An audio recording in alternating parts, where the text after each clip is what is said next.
Hello everyone. Good evening, my dear students. Today I am present with my first project.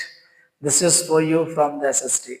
आज SST fourth class आप तैयार रहिए। तो आज हम असल में पढ़ने वाले हैं अबाउट द ट्रांसपोर्ट। ट्रांसपोर्ट यानी कि घूमने फिरने के साधन, यातायात, हिंदी में कहें तो यातायात, ट्रांसपोर्ट। अब आप स्कूल की गाड़ी से आते हैं, वो भी एक ट्रांसपोर्ट है। Okay, this is all called transport, like cycle, bike, motor bike and car, bus, train, aeroplane. These are called transport. So today we want to discuss about the transport. Transport कई तरीके का होता है, आप लोग जानते ही हो। जो हम इस लैंड पे चलते हैं, एक वो ट्रांसपोर्ट होता है। एक होता है जो हम वाटर में चल रहे होते हैं, सी में चल रहे होते हैं, ओशियन में चल रहे होते हैं। वो जो होता है उसको हम वाटर ट्रांसपोर्ट बोलते हैं, जैसे कि शिप होता है, स्टीमर होता है, जो हम पानी में वाटर में चला सकते हैं। तीसरा होता है जो हम एयर में जा सकते हैं, जैसे कि एरोप्लेन होता है, हेलीकॉप्टर होता है। तो ये क्या है, ये एयर ट्रांसपोर्ट है। तो we want to some discuss about the transport. So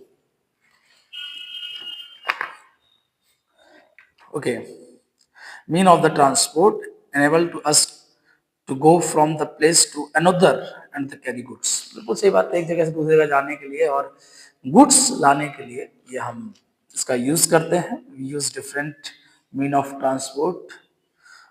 in village people use bullock cart, horse cart, factory, bicycle, etc. अब हम जानते हैं कि बहुत समय पहले हमारे जो दादा परदादे पुरखे थे, वो क्या कार्ट चलाते थे, बैलगाड़ी।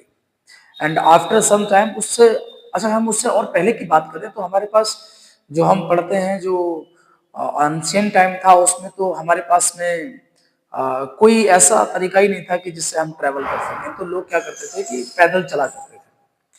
सो our country has one biggest network of roads in the world.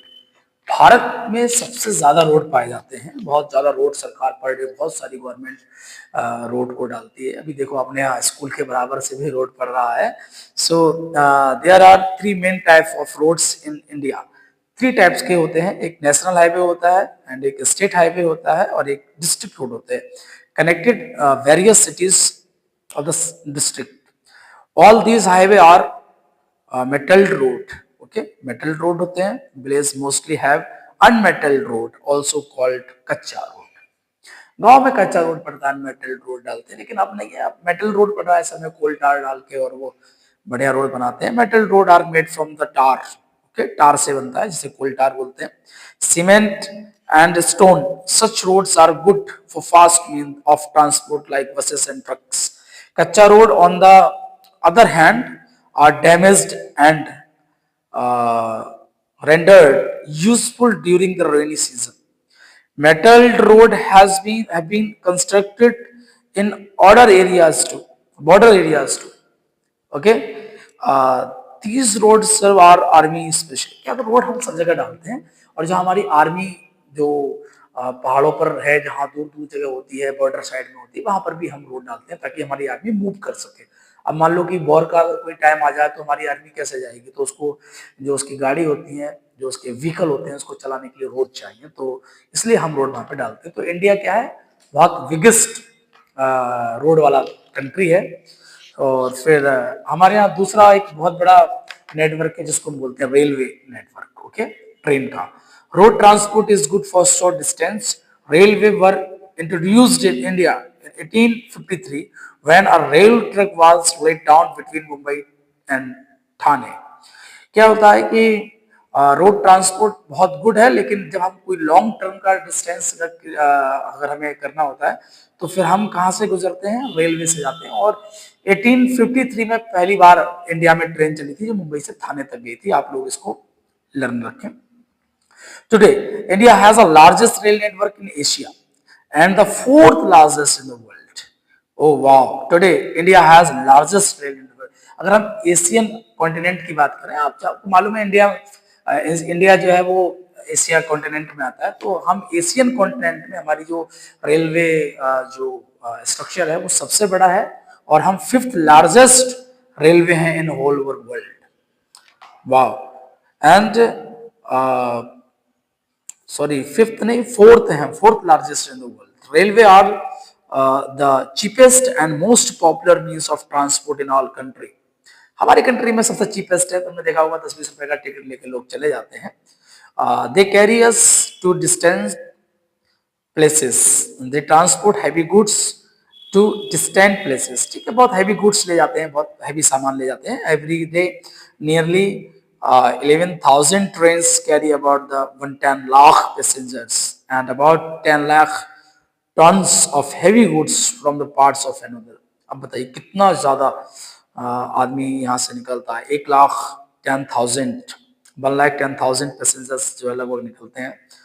And मुझे लगता है कि इससे भी ज्यादा इंडिया में लोग गुजरना चाहिए, बहुत बड़ा पॉपुलेशन है इंडिया का।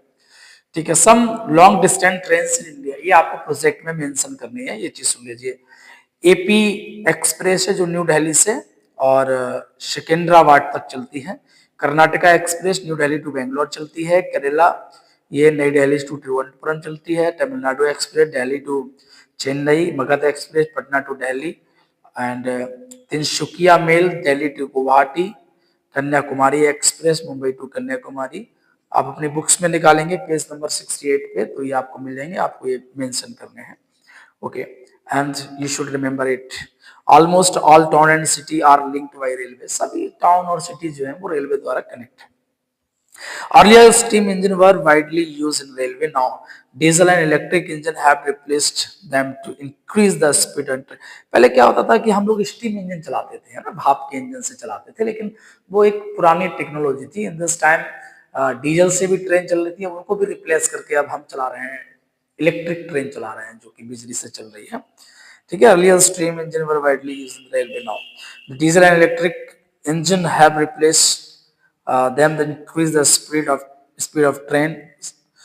okay, अब हम देखते हैं सुपर फास्ट ट्रेन लाइक राजधानी एक्सप्रेस ट्रेन, शताब्दी express travelled about 110 kilometre in an hour. बताइए 1 घंटे में 110 किलोमीटर के लोग चलती है। Metro run centre the ground.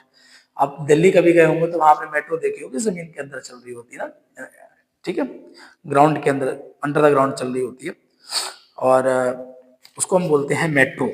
ठीक है, एक और इंपॉर्टेंट हम पढ़ते हैं waterways. India has a big coast line, 11 measure of and about 150 minor ports are situated on this coastline. Ships and big boats sail along the coast as well as to other countries. Mumbai is the largest seaport in India. याद रखना है कि Mumbai is the largest C port of India. ठीक है, मुंबई सबसे बड़ा C port है। C port वो होते हैं जहां पर जहाज रुकते हैं, वाटर वाले। ठीक है, उसके बाद में हम आते हैं एयरवेज। एयरवेज जो है, इंडिया में बहुत सारे एयरवेज हैं और अब व्यवस्था ऐसी हो गई है कि लोग एयरलाइन से जाना पसंद करते हैं, क्योंकि India is a rich country और लगातार कंटिन्यू हम देख रहे हैं कि रिच होती जा रही है। Aeroplane is the fastest mean of travel. All the important cities of India are now connected by the air. Air transport is especially useful and in difficult traveling like desert, mountain and thick forests। अगर हम देखें कि ये बहुत ज़्यादा ज़रूरी होता है पहाड़ों पर या डेजर्ट में या फिर बहुत घने जंगलों में, अगर हमें जाना हो जहाँ से रोड्स नहीं है, तो हम वहाँ कैसे जा सकते हैं? वहाँ हम एरोप्लेन से जा सकते हैं, उसको बहुत आराम से जल्दी निकल जाते हैं। एरोप्लेन ट्रांसपोर्ट जो है ये बहुत ही अच्छा है। और अब कुछ एयरपोर्ट्स के नाम हैं, आपको ये अपने प्रोजेक्ट में मेंशन कर लेना है आप लोगों के लिए। there are of many airports। First is very important is Indira Gandhi International Airport in New Delhi and Rajiv Gandhi International Airport in Thiruvananthapuram and Netaji Subhash Chandra Bose International Airport in Kolkata and Chaudhary Charan Singh International Airport in Lucknow and uh, this is Subhash Chandra Bose, okay, this is Minakam, Chennai, and there are of many airports in India. So you should mention this in your project book, and tomorrow I'll check your projects. Good day. Thank you.